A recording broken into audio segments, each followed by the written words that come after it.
അവിടെ ഇ.പി. വളരെ ഗൗരവത്തിൽ തന്നെ പറഞ്ഞ കാര്യമാണ്. പാർട്ടി പ്രവർത്തകർ അല്ലെങ്കിൽ കമ്മ്യൂണിസ്റ്റുകാർ ഇനിയും എല്ലാ കാലവും ഈ കട്ടൻ ചായയും പരിപ്പുവടയും കഴിച്ച് ജീവിക്കണമെന്നാണോ നിങ്ങൾ ഉദ്ദേശിക്കുന്നത് എന്ന ചോദ്യമാണ് അദ്ദേഹം ചോദിച്ചത്. അപ്പോൾ അത് ആ ടൈറ്റിൽ ശരിക്കും ആപ്റ്റായ ടൈറ്റിലാണ്.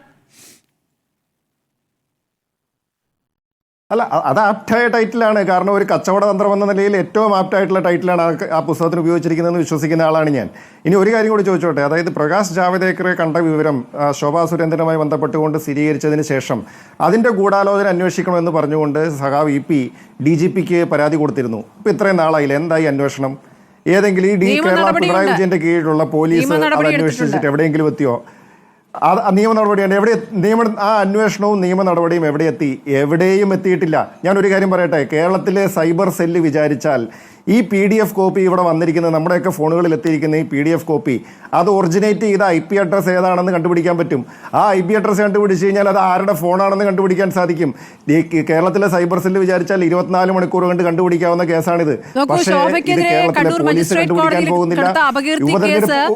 ഈ ഡിസംബറിൽ വീണ്ടും പരിഗണിക്കുന്നുണ്ട് കേട്ടോ. അതാ പറഞ്ഞ. അപ്പം ഇത് കോടതി കിടക്കുന്ന കേസിൻ്റെയൊക്കെ അന്തിമ ഫലം, പ്രത്യേകിച്ച് അപകീർത്തി കേസുകളിലേക്ക് എന്താ സംഭവിക്കാൻ പോകണമെന്നുള്ളത് നമുക്ക് എല്ലാവർക്കും നന്നായിട്ട് അറിയാമല്ലോ. ഇതൊരു കാര്യം വ്യക്തമായിട്ട് പറയാം. 20-ാം തീയതി വരെ ഇനി ഇ.പി. ജയരാജനെ കൊണ്ട് അവർ പാലക്കാട് പ്രസംഗിപ്പിക്കാവുന്ന സ്ഥലങ്ങളിലെല്ലാം പ്രസംഗിപ്പിക്കും, നടത്താവുന്ന പത്രസമ്മേളനങ്ങളൊക്കെ നടത്തും. പിന്നെ ഇ.പി. ജയരാജനായതുകൊണ്ട് നമുക്ക് എല്ലാവർക്കും ഒരു കാര്യത്തിൽ വ്യക്തതയുണ്ട്. 20-ാം തീയതി കഴിഞ്ഞാൽ അദ്ദേഹം ഈ പറഞ്ഞ കാര്യങ്ങളൊന്നും മാറ്റി പറയാൻ ഒരു മടിയുമില്ലാത്ത ആളാണ് താനെന്ന് അദ്ദേഹം പല ആവർത്തി തെളിയിച്ചിട്ടുള്ളതാണ്. അത് ഏത് വിഷയത്തിലായാലും, ഇനി അവസാനം ഇൻഡിഗോയുടെ കാര്യത്തിലായാൽ പോലും അദ്ദേഹം ഇതൊക്കെ മാറ്റി പറയാൻ, മലക്കം അറിയാനായിട്ട് ഒരു മടിയുമില്ലാത്ത ആളാണെന്നുള്ളത് നമുക്ക് എല്ലാവർക്കും അറിയാം.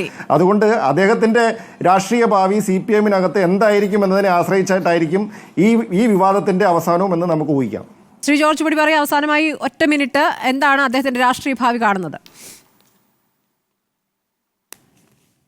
തീർച്ചയായിട്ടും റോജി പറഞ്ഞതാണ് അതിൻ്റെ പ്രസക്തമായ കാര്യം. അതായത് 20-ാം തീയതി വരെ എന്തായാലും വലിയ കടുത്ത അച്ചടക്ക നടപടിയൊന്നും ഉണ്ടാവില്ല.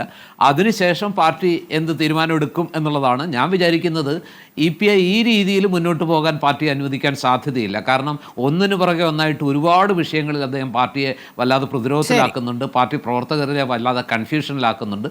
മാത്രമല്ല, കണ്ണൂരിൽ അദ്ദേഹത്തിന് പഴയ പോലെ പിടിയില്ല. P. ജയരാജനും അതുപോലെ M. V. ജയരാജനും അടങ്ങുന്ന ആ സംഘം ഇപ്പോൾ കണ്ണൂരിൽ ശക്തിപ്പെടുമ്പോൾ, അവർ പിടിമുറുക്കുമ്പോൾ, പാർട്ടിയിലും അവർ പിടിമുറുക്കുമ്പോൾ, പിണറായി വിജയൻ്റെ ഒരു പിന്തുണയില്ലെങ്കിൽ M. V. ഗോവിന്ദൻ പോലും അദ്ദേഹത്തിൻ്റെ ശത്രുപക്ഷത്തായിരിക്കുമ്പോൾ ഇ.പി. ജയരാജന് ഇനി എത്ര കണ്ട് ഈ പാർട്ടിക്കകത്ത് നിലനിൽക്കാൻ കഴിയും? അദ്ദേഹത്തിന് ഇനിയും ആ പഴയ ശക്തിയിൽ തിരിച്ചു വരാൻ കഴിയുമെന്ന കാര്യത്തിൽ എനിക്ക് ഓരോ ഉറപ്പുമില്ല. അദ്ദേഹത്തിൻ്റെ സ്ഥിതി വളരെ ആശങ്കയിലാണ്.